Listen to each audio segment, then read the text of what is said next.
129 to 128. The final score is the Sixers beat the Blazers. And if you had back-to-back go-ahead threes by Anthony Simons and Furkan Korkmaz, take me to Vegas with you next time you go. An unbelievable 21-point comeback by the Sixers, Coach. Oh, yeah, they were phenomenal. I mean, they dominated in the paint all night long, 84 points in the paint, and win it with a three. I mean, unbelievable and probably unexpected by that Portland defense as well. It really was. And, you know, what I was most impressed by was just the execution down the stretch, because now, you know, it's a game of chess and putting the players in the best possible position to, you know, have the opportunities to close these games. And they stated starting at the center position as Joel Embiid is serving the first of his two-game suspension, setting that final screen on the game-winning play and helping to lead a 21-point comeback. No question. And let's not overlook the fact that with 10.1 seconds to go, Ben Simmons, shooting 44% at the free throw line on the year, goes to the line to make two. Yeah. Take those two off, and it's a different ball game down the stretch. And where that could be big is his confidence. Because like Caron said off the air, they looked good. He just went up and shot him, no hitch in the shot. He gets some confidence. It helps, because I thought last year in the playoffs, go beyond just what the percentage is. Ben Simmons, who's one of the great attackers in our game, got afraid to attack, I thought, because he didn't want to get fouled and go to the free throw line. If he can make free throws and gain some confidence there, that helps his game and their game a great deal. That was huge, and that's why you have to go through those growing pains. Unfortunately, you have to go through a loss like the Toronto Raptors last season and see them hoist up that trophy in order for you to get to that moment. Do you think that this says more about Portland's allowing the lead to disappear, or more about Philadelphia's resilience down the stretch? I would have to say more about Philadelphia resilience down the stretch and being, you know, a better version of themselves and understanding that, look, our guy is out, next man up, and they did it by committee. But having Al Horford, I think he's the ultimate insurance policy. Yeah. Because you saw in that interview at the end, it's like he's welcoming other guys to be the best version of themselves. It's like he's like the big brother over there, like good job out there. But consistently has been that guy always. For so long now. Makes everyone around him better. Yeah, he did it even in college when he was with Billy Donovan at Florida and they were winning national championships. I mean, that's absolutely always been who he is. And I'll tell you, I agree with Caron. It was more about Philadelphia than any fault on Portland's part. But what was amazing to me tonight, Portland actually came into the night giving up the fewest paint points of any team in the league. Whew. And Philly gets 84 against them. So pretty impressive performance. A lot, especially with Joel on the bench. Well, when we come back, we're going to have highlights on an 8-game Saturday night in the NBA, including the reigning MVP taking on the reigning champs. Oh, the buck stops here. I like that, guys. It's known for that back in the day. They keep the ball, like once they block a shot, keep it in play all the time. What all-time, like, great shot blocker? We're going all the way back to Bill Russell? We're going to Bill Russell. I was wondering how far. Right, how many times you see Bill play in your time? Saw him at the Hall of Fame speech, and they showed his highlights. Yeah, that's exactly right. And that was enough. True story. It was the enough. Bucks, as you can see, pull away to win it by 10, 115 to 105. Here's Giannis after the game. Yanni, as you mentioned, Coach Budenholzer does a good job of keeping his rotations deep, playing a lot of guys in different places so that they have the opportunity to have that experience when they need it. They're focused, though, primarily on the defensive end. Yeah, look, they were the #1 defense in the league last year.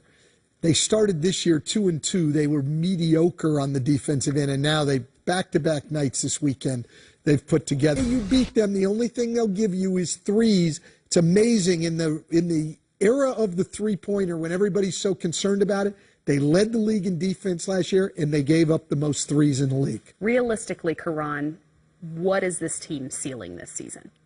That was a great breakdown. You like that? Yeah, I really I've like been that impressed. breakdown. Give the credit to the guys in the film room. I didn't know if we were going to go there or not. I've been impressed all night with you, Coach. That was an amazing breakdown, Coach. Really, but also like his memory of stats and just saying, this is why we One of the pay him best the coaches big I ever bucks. had. Yeah, I'm telling you, right hands there. down. Why we pay him the big bucks. All right, so back to my very important question. There's no ceilings on this ball club. And I'll tell you why. Just because, as Coach just touched on, they hang their hat on the defensive end on the floor. The only adjustment that I want to see them have is making sure that offense gets to the second and third options. Because once you're able to play in the half court and not just off the ability of possibly the best player in basketball going downhill full steam, now you have those guys being a threat also. And Eric Bledsoe has to be the best possible version of himself come playoff time. Well, before we get to the next highlight, we have to briefly derail, but for a purpose, because if you missed Thursday's edition of Inside the NBA, they played everybody's favorite game, Who He Play For. If you haven't watched Who He Play For, we put a face up there, and Chuck has to tell us who he plays for. He doesn't know. This is a waste of time. Let's go with player number one. It's Garrett Temple. Of course not. Chuckster, Garrett Temple. Who he play for? The Detroit Pistons. What did you say, underdog? 5th straight year we've had Garrett Temple? Yeah. 3rd straight I year. almost said the Brooklyn Nets. Well, you didn't. I almost did. I almost so did. you're 0 for 1. watch the preseason. I have absolutely no faith in you on this one. Solomon Hill, who he play for? Don't look at the flashing teams. Just guess one. The Utah Jazz. Oh, so close.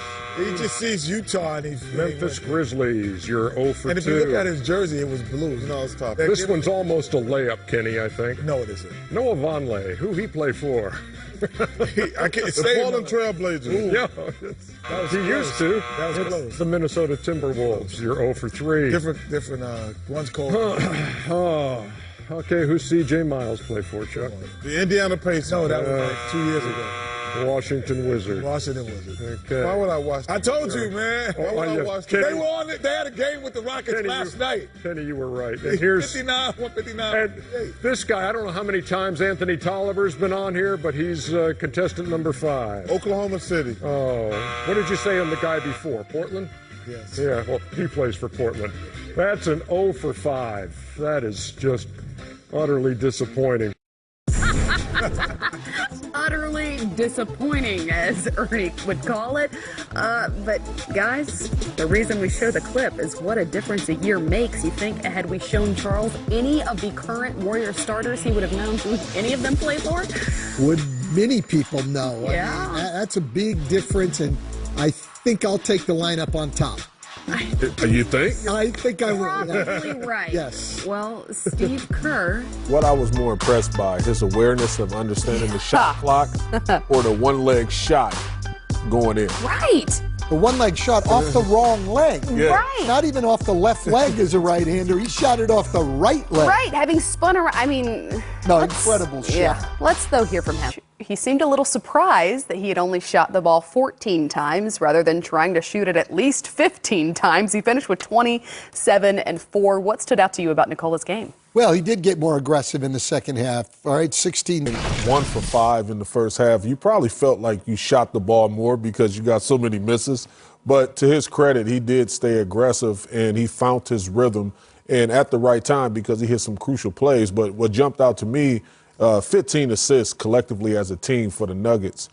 I mean, for a team that has like an equal opportunity offense, that was glaring. How important, Caron, when you're a team with high expectations, a team that won the Western Conference in the regular season last season, you drop a couple, you come out, you get a win. How important is a game like that? Yeah, look, you battle tested, and that's what helps you in these moments because you go through a little bit of adversity. You look at teams like them and also the Portland Trailblazers, and it's so many other teams out there that's on the cups of being really good going forward. But the reason why they was able to win this game was because they had some emotional letdown and some hardships, the year prior.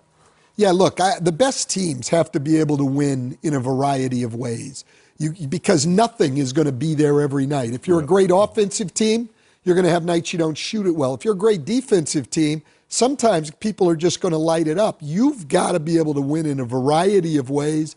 Denver can do that tonight. It was done at the free throw line. They go 28 of 39 at the free throw line. Orlando goes 7 of 11. And Orlando never gives up free throw attempts. Right. Third fewest in the league, fifth fewest last year.